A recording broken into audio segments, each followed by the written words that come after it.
Lots of people talk about chasing their dreams, but how many actually do it? Welcome to the Pursue Your Passion podcast with Tyler Kammerman. We're going to introduce you to people who are intentionally pursuing their passion every day. Through their stories of success and their struggles, you'll gain insight into how to better begin or continue your journey. Now here's Tyler with today's guest. Welcome back, Passion Pursuers. Tyler Kammerman here with you, and I am excited to have Alysha Martin with me today. What's up, Alysha? Hey, how are you? I'm doing well, thank you.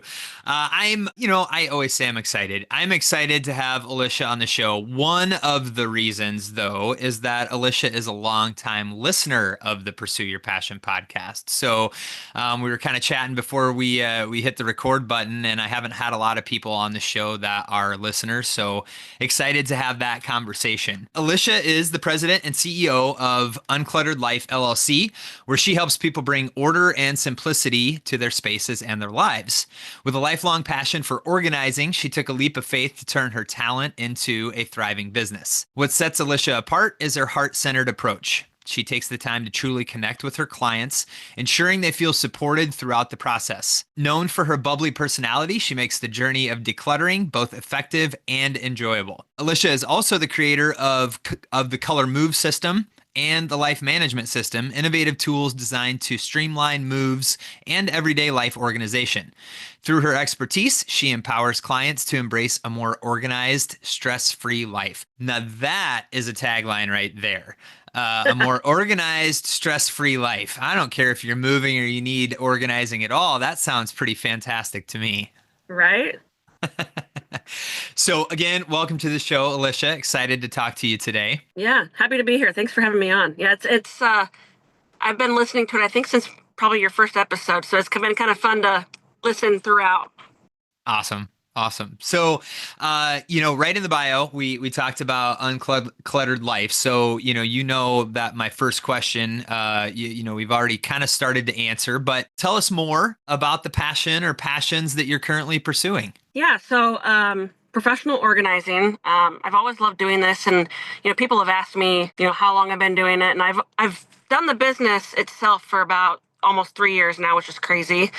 But when I look back to it, I've always kind of done it growing up, and I didn't really notice that I was doing it. So I like walking into a space that brings somebody else stress and misery and makes them want to crawl out of their clothes and make it better. I think one of my favorite parts of doing it is getting the calls and the texts after the fact from my clients, days after, weeks after, months after that, they walk back into their space and they didn't realize how much stress it was bringing them before, but now they realize how much relief they get when they walk into the space. So it's kind of cool that it looks better, but what they internally feel is different. So that's kind of cool. Oh, that's huge. I kind of called out your tagline there, a more organized, to embrace a more organized, stress-free lifestyle. You wouldn't think about that. Sure, the space looks better after you're done with it, but if now you're walking in and your shoulders don't tense up when you walk into the room, that's probably a pretty good feeling. Yeah. It's awesome. Very cool. Well, and you mentioned this, that you've been doing this for a few years now. I'm interested to know if there was something that triggered or caused you to kind of go headfirst into this? Because I know just seeing your posts on social, you're going after this now, whereas before maybe it was just kind of on the sidelines. Now you're diving in. So was there something that spurred that, or talk to us a little bit about that? Yeah, I mean, to officially start my business, it kind of sounds silly, but the Home Edit on Netflix came out, and I was like, oh, people pay people to do this. That's awesome. I don't have to do it just for fun. This is weird. So that's kind of what spurred me to start the business. In 2022, I kind of did some here and there. 2023, life kind of happened, and I just let life happen, which is good. It's fine. Husband and I have been together for almost 20 years, and we've got 3 girls now. So life does get busy. Yeah. And so 2023, life happened. 24, I really wanted to make it a point to work on my business and kind of build it a little bit, and learning more on the algorithm and all that fun, social media stuff that I can post whatever I want, but if I'm not doing it in a certain way, people aren't seeing it anyway. Right. So don't waste I'm trying to be more mindful of when I'm posting, what I'm posting, how I'm posting it, so that people actually see it. So yeah, that was kind of my goal for 24, which I think from what you're seeing stuff. So yeah, yep, because exactly. Jess and I have been talking, but been trying to get better at that. And then yes, in 25, I've been trying to focus on not only physically going to people's spaces and organizing, but how are other ways that I can help somebody organize that doesn't necessarily need me to physically be in the space. Oh, interesting. And so is that kind of where the color move system and the life management system come into play? Yeah, so I know a lot of realtors. Just with my, I work at a bank full time, and I do mortgage and commercial lending. So I'm in that kind of space regularly anyway. And the organizing side of me is like, well, how can I help people if I'm not physically in their space? If they don't need me physically helping them pack or unpack and organize or declutter, how can I be of service to those people that don't necessarily need me? And that's kind of where this thought process of the color move system came in. So it's a color-coded system. There's a color for each room, and then there's box labels that come with it. So I thought I had one in here with me. I don't. But it has contact information sheets. So when you're talking to, if you book a mover and that kind of information, and then there's moving checklists, what to do 2 months before, a month before, a week before, just kind of random things to think of. And so it helps you keep inventory of what you have in your boxes of each room, so that when you're unpacking, you may not need box 1, 2, and 3, but you see in box 5, you marked that you had your toilet paper and your paper towels, right? You might need to unpack that one first. Ah, very cool. Yeah, that's a great idea. Yeah, nice. And so that's available like on your website? It is, yep. So it launched on my website about a week and a half ago. Yes, so it is live. Very cool. Well, that's great. Because way to be thinking about that stuff. Obviously you said the organization, like that stuff you've been doing for a long time, like you're really passionate about that, but you can't be everywhere at once. So how can you continue to kind of grow this in a way that there's some passive income, some passive opportunities as well. Good. Yep. That's great thinking. Yeah. I'm trying. I want to reach people that aren't just in, our area too, right? Everybody needs the help. So there's ways that I can help people that aren't necessarily within an hour of me, that gives me that option. So yeah. Well, and Jess said that you came out and did like a presentation at her office, right? Yeah, that was super nerve-wracking. I originally wanted to just meet with Jess, and she's like, how about you just come to the office and meet with 30 of us? I was like, oh, okay. Well, there you go. So, you're starting to gear up your public speaking as well. But is that, do you feel like that is potentially an avenue for you, like going out and speaking at groups, or not necessarily something that you're jumping into yet? I love the conversation piece of it. Yes. The standing in front of people while they just stare at me I'm working on it. I'm working on getting out of my comfort zone. Fair. No, because I'm, not that we're having a brainstorming session, we're recording a podcast, but I immediately go like MOPS groups and like other places where, not that your focus is just going to be women or just going to be moms, but like that just, as I was thinking about that popped into my head, like that could be a spot to, a target rich environment. Yeah. For sure. But you mentioned realtors. Obviously that's a huge one, not only for people here locally, but for that, the color move system as well. Like that's a good one to continue to expand to realtors. Yes, that's my hope. I'm slowly getting it out there. And, I did I wanted to make sure the website was working. And so I had somebody order one to make sure all of the kinks were kind of worked out. So that has been done. So I pushed a bunch out to people yesterday, and I had a few more orders. So it'll go great. I just was making sure I was ready for it. No, that's you gotta do the beta testing and everything.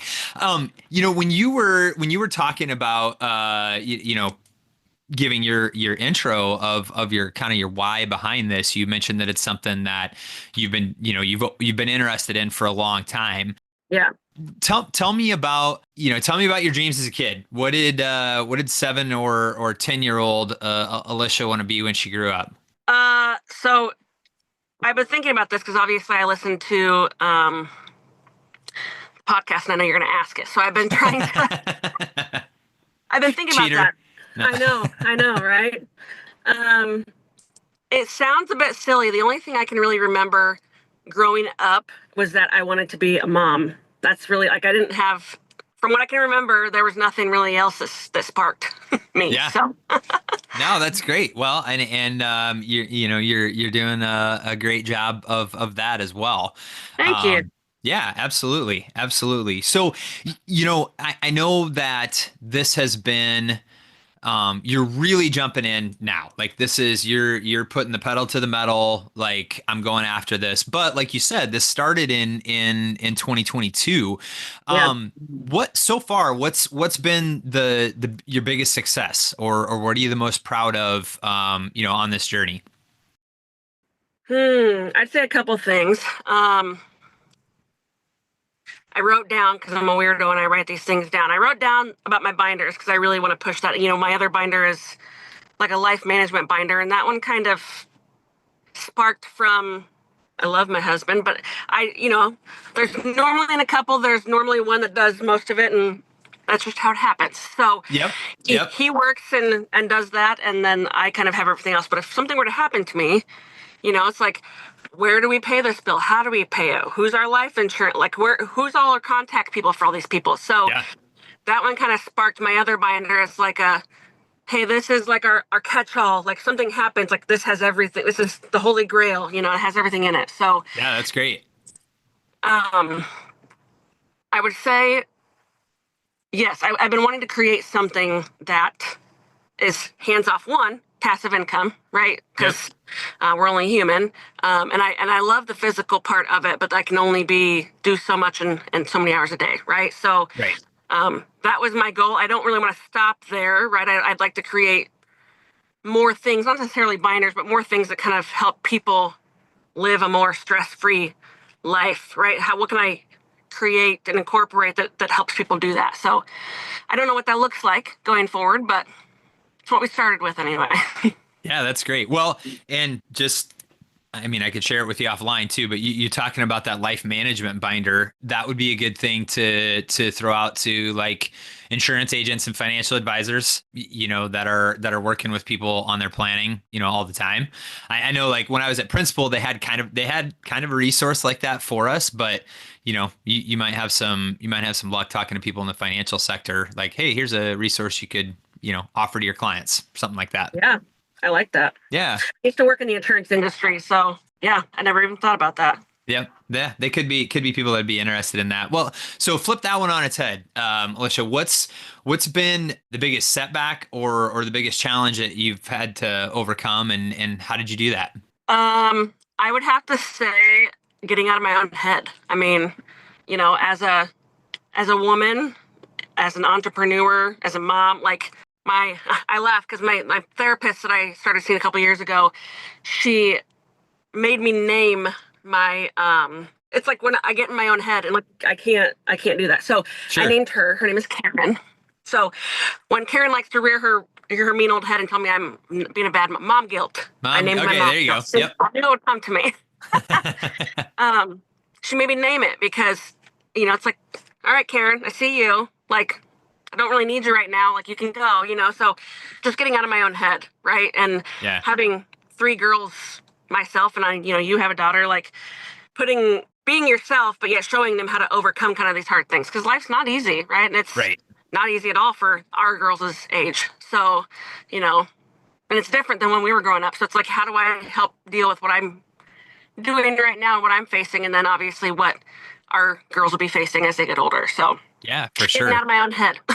Yes. I mean, and that's huge for everybody. I mean, you called it mom guilt, and that's 100% a real thing. But on a more generic level, I mean, everybody, almost everybody I talk to struggles with getting in their head about things. And, you mentioned doing hard things. 30 minutes ago, texted my son, you can do hard things. Like, Yep. yeah, I just feel like it's something that we need to remind our kids and each other a lot. It's like you've done hard things. You've gotten through hard things. That doesn't mean Yeah. there's not going to be more hard things, but like sometimes looking back on the journey that we've been on can be the most encouraging thing to keep us going forward on where we're headed.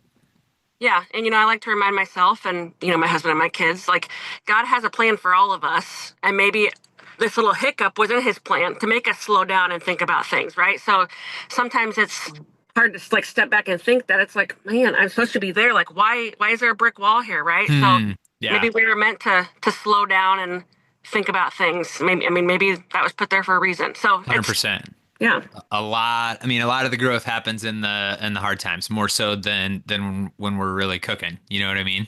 Yeah. Yeah. Maybe because we pay more attention in the hard times. Oh, yes. Great point. Yep. Like you said, slowing down. It's interesting. The last episode that the solo cast that I did, I talked a little bit about that, like, my perspective and how important it is to take the time to look at that stuff and to sit in it and review it, because that is, we can see more clearly, not always, but a lot of times we can see more clearly when we slow down and examine things than when we just keep going. But, Right. but also it's like, there's this challenge of, we know there's things that we want to do, there's goals that we have, but a lot of times if we're just striving, always going, we don't hear that small voice from God. We don't see the things that we're supposed to slow down and see. We don't take the time to understand why the girls or the boy in my situation, are acting the way that they're acting. You know what I mean? Yep. Yeah. So I'm going to say that in one breath, and then my next question is going to be, what dream or goal haven't you reached yet? Probably gonna kick myself in the foot for putting this out there because then people are gonna hold me accountable. But I'm starting to write a book. Awesome. I've always loved reading, and I've always felt the pull to kind of write a book, but never really knew what about or where to go with it. So I started.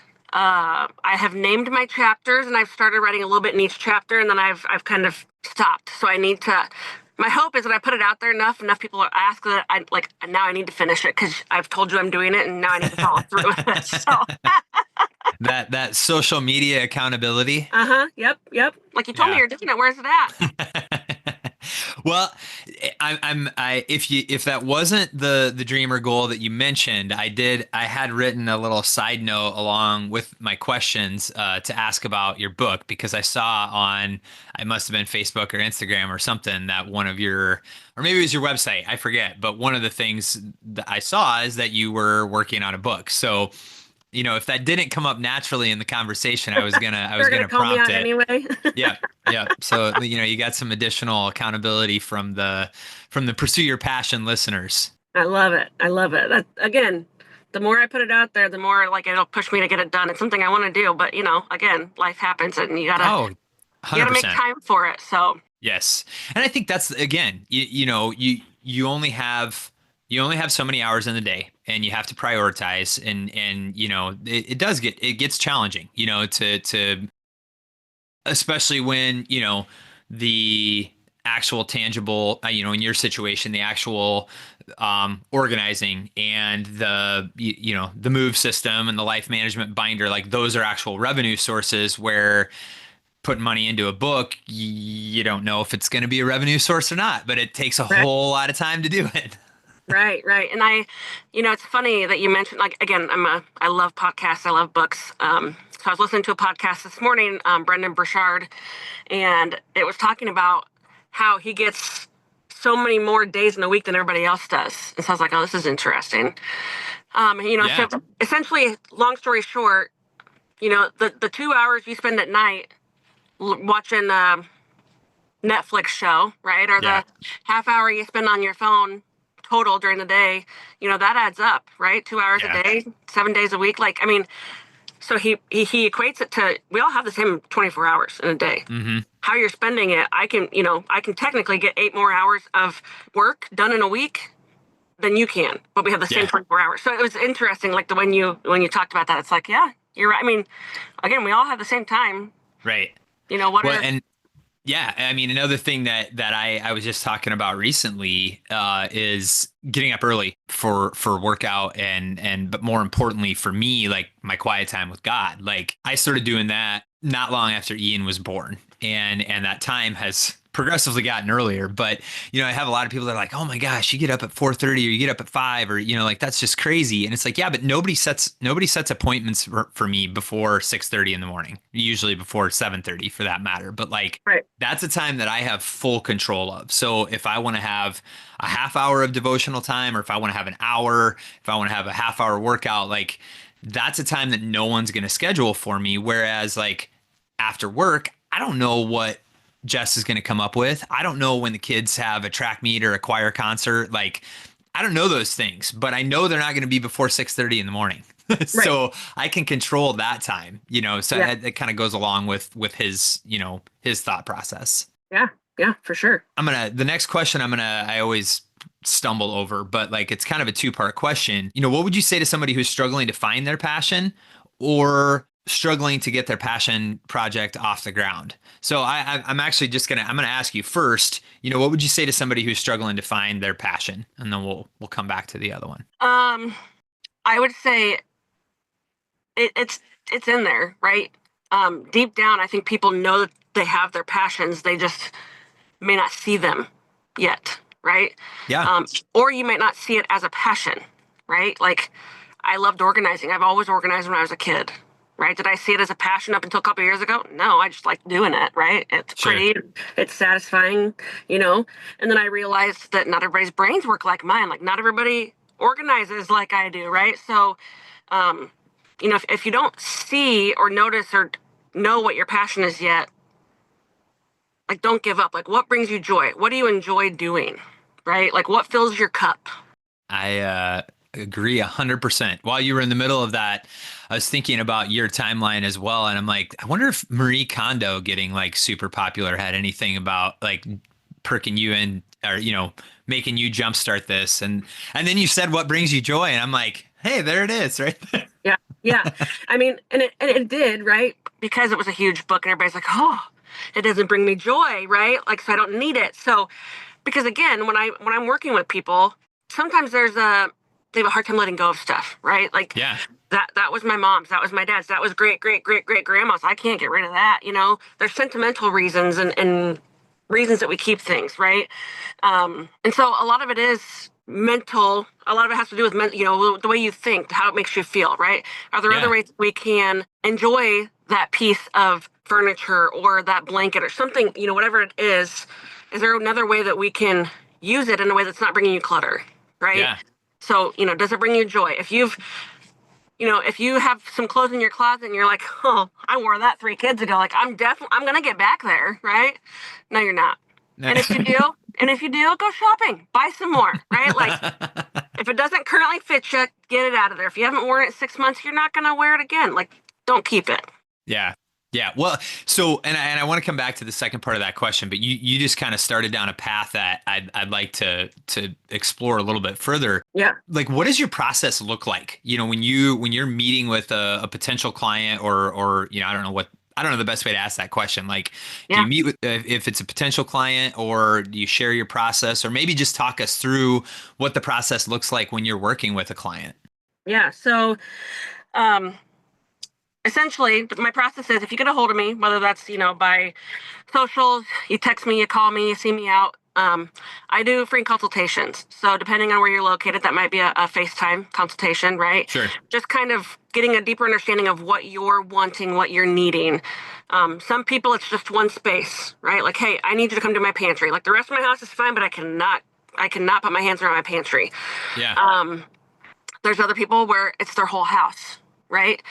So I do have a couple monthly clients that I go to. We're doing their whole house, but I just come monthly and we work on one space. When that space is done, we move to the next space. So, cost wise, it's not as much on them because we're not doing all of it at once, right? It's Sure. just, they have a set amount that they pay me monthly, and that's the amount of hours that I go and we work on spaces. So it really is taking time to understand what you are needing, why Right. you are needing it, like what's pushing you to get it done, right? So I like to take time to get to know the people that I'm going to be working with. I'm in your home. Sure. I'm in your spaces, right? So some of Yeah. the people, like, I'm in your underwear drawer, right? Like, we're getting up close and personal here on some stuff. So I want you to feel comfortable with me. I want to feel comfortable with you. So yeah, it's just kind of getting to know the people on top of, kind of what the job is that they're wanting done, because they are hiring me. Yeah. Yeah, that makes sense. And I assumed it got to, especially with kind of what you were sharing about, helping people declutter. I assumed it was a pretty personal, relationship, but also it gets into some pretty deep stuff. Especially if people are hanging on to stuff from, past relatives and how do you help them get through all that? Yeah, sometimes it takes time. Yeah. Right. And so there's some where, the parents both had passed, and they passed a couple years ago, but just we're slowly uncovering as we declutter their home, their spaces where stuff just kind of got thrown when they passed. And, we're uncovering that. We're bringing out all those old feelings, and it's going to take time for them to work through it. It's not going to, it's not like Yeah. ripping the Band-Aid off and, it's done. So, Right. I have to allow the space for them to work through that as well. Yeah. Yeah. Well, that's something that Jess and I have talked about a lot, especially over the last, probably 5 years, and maybe started a little before that. But like, I don't want to sound insensitive when I say this, but like, just because it had value, just because it had sentimental value to your parents or your grandparents, doesn't mean that it has to have sentimental value to you. And that, like I said, that can sound insensitive, but at the same time, it's like, well, that was my mom's favorite bench. And it's like, yeah, but is it your favorite bench? Because if not, Right. it's just an old bench. You know what I mean? Like, Yeah. not that that's like an exact example or anything like that, but like, are the people who've gone before us, just because it was important to them doesn't mean it has to be important to us, but that doesn't Right. mean that it's not important to us either. So there's lots of Yeah. pitfalls and things you need to walk through with people there. And sometimes, what to think about is, if something were to happen to you, what would your kids do with it? Are they just going to toss it? Right? If your kids don't want it, if you can't pass it down, Right. maybe your kids do. Maybe depending on what it is, your kids might want it. But if they don't, then you got to have a real long thought process on what you're going to do with it. Yeah. Right? I'm thankful that my mom has started thinking about that stuff. Like, Yeah. hey, I've got this whole room full of stuff. Do the kids want any of this? Because if not, maybe I could save them some time later. You know what I mean? Right. Or it's the totes full of artwork, right? Like my parents, I finally went through the totes that have just moved from house to house to house to house of the stuff I drew when I was 6. Like, I don't want that. Throw it away. Like, it I was love cute, you, it was Mom. fun, but Thank gotta you for go. keeping that, but I'm not going to. Let's have a bonfire. Yep. And now I'm keeping my kids' stuff, right? Like, it's It's a cycle. Right. But yeah, Jess and I have had that conversation too. It's like, we still have artwork from 2nd grade. I'm like, has she opened that to know that we still have it? Because if not, like, but right now it's not in the way, so it's fine. Right. All right, so let's jump back. I'm glad that we talked about that though, because if there's people listening, I want them to know that you're not just oh yeah, I'm going to come in and throw all your stuff away. No, I definitely do not. Right. So, what would you say to somebody? And this is kind of, I don't want to put words in your mouth that you were necessarily struggling, but there for a little bit, it was kind of slow go with this. So you've kind of walked through this. What would you say to somebody that's, struggling to get their passion project off the ground? I would say keep working at it, right? If it was easy, everybody would do it. Yeah. I mean, the passion was put on your heart because you were the one that was meant to do it. So whether you're not ready to do that, right? Maybe it's a 5-year thought, right? A 5-year plan. I mean, but the passion was put on your heart because you're the one that's meant to do it. So Yeah. don't be afraid to ask for help or direction, right? So I have gotten better. I'm not great at it, but I've gotten better at asking for help, or like, hey, this is kind of what I want to do. What's the best way to do that, right? So why reinvent the hamster wheel? Yeah. Somebody's Right. already done it. What works? What doesn't? Cool. I'm not going to do what doesn't work. Yes. Yep. Somebody else already banged their head against the wall on this one. I don't need to. Yep. Yep. Yeah. Awesome. You said a few minutes ago that you love books, you love reading. Uh-huh. Now, when somebody loves books and loves reading, that means there's, lots of books to choose from. But Yeah. I would say, give us your top three, or if you have a top three that you'd recommend for people pursuing their passion. I'll let you choose from those two categories.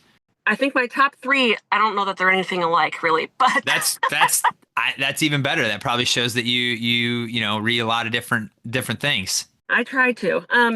I'd say one of them is High Road Leadership by Okay. John Maxwell. Yep. He's wrote, I think that was like his 90th book. He's wrote a ton of them, but I have not read them all, but I really enjoyed this one, right? So obviously being an entrepreneur, owning my own business, having my position that I'm at my full-time job that I love at the bank, like how do you be a high road leader? How do you not fall down the rabbit hole of negative and that kind of stuff. So Yep.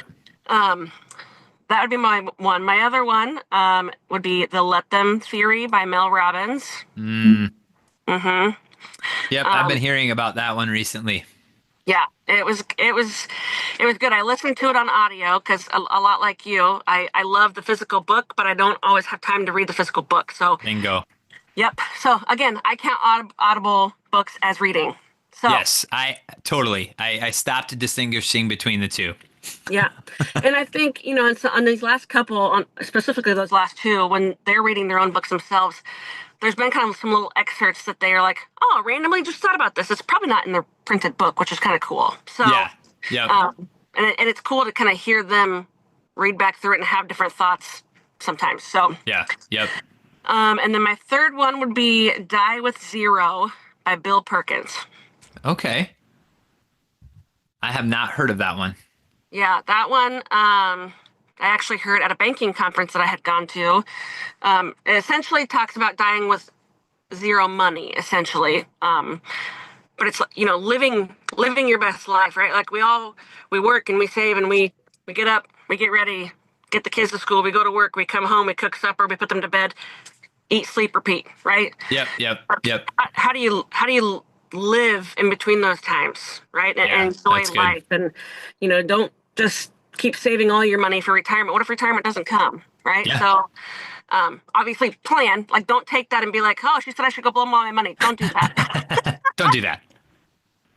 But you can't take it with you when you go and you don't know when you're going to go. So Right. try to live within reason every day to its fullest and enjoy it. I like that. Yeah. Well, I mean, like you hit the nail on its head. Not everybody gets, I bring up my dad, I'm grateful that he was frugal with his money, that he did a good job because my mom hasn't had to worry much, but he died at 57, he never got to retirement. So I think about that all the time. Yeah. And it's Not all always, the time. it's That not sounds just- like I'm worried about it. right. But again, it's not always money based with the die with zero, but it's like die with zero regrets. Like if you were to Yeah. find out today that you were going to die tomorrow, would you be like, I'm happy with where I'm at. Yeah. I have lived the way I've wanted to live. I have taught the kids the things I wanted to teach them. I'm ready to go. I've done Yeah. what I was supposed to do. Right. That's So- good. That's good. I got real deep there, but No, but it's true. I love that it's not just about the money, that it is about dying with zero and, maybe in your tank, not that you've run yourself ragged, but I've done the things that I was put here to do. yeah. Yeah, that's good. That's good. Is there a faith-based aspect to it or no? A little bit, but not a whole lot. Yeah, and that's okay. I love when there's theories that kind of go along with the faith that you and I share, but it's not, it's not there, Faith, yeah. either. So that's kind of neat too. So, well, this has been fun, Alysha. Before I let you go, where can listeners find out more about you or get in touch with you? Is it website best, socials, all the above? Yeah, website. I'm on Facebook, Instagram, Uncluttered Life LLC. Okay. I did want to kind of plug in there because, again, I listened to all your podcasts and you didn't ask me a question. My 3 favorite podcasts. Oh, shoot. Yes. See, sometimes I get ahead of myself, and you are welcome to add anything you want to. Mainly because these are all local people, Des Moines, Iowa City based. Perfect. Then I'm super glad you're taking the opportunity to do this. Yeah. So yours, of course, obviously I've listened to it since day one. Boom. Watching you pursue your passion and get out of the corporate world and do what you want to do, right? And watching Jess do what she wants to do. Like it's really cool. Like you're not only talking about it, like you're living it, right? So thank you. Yeah. Growth Over Goals, Jordan Montgomery. Okay. And then Even Better by Seneca Waugh. Yes. Seneca's awesome. Yeah, I'm actually supposed to be on her podcast here in a couple weeks. So. Oh, awesome. Yeah. I was a guest on her show too. Were you? Yeah, a few years ago, or a couple years ago. What's that? A small world. It is. It is. So Growth Over Goals, Jordan Montgomery. Okay. I'm not familiar with that one. So. He's really good. Very cool. Very cool. And he actually just wrote a new book too. You should check it out. And he's an Iowa guy? He is, Iowa City. Okay. Very cool.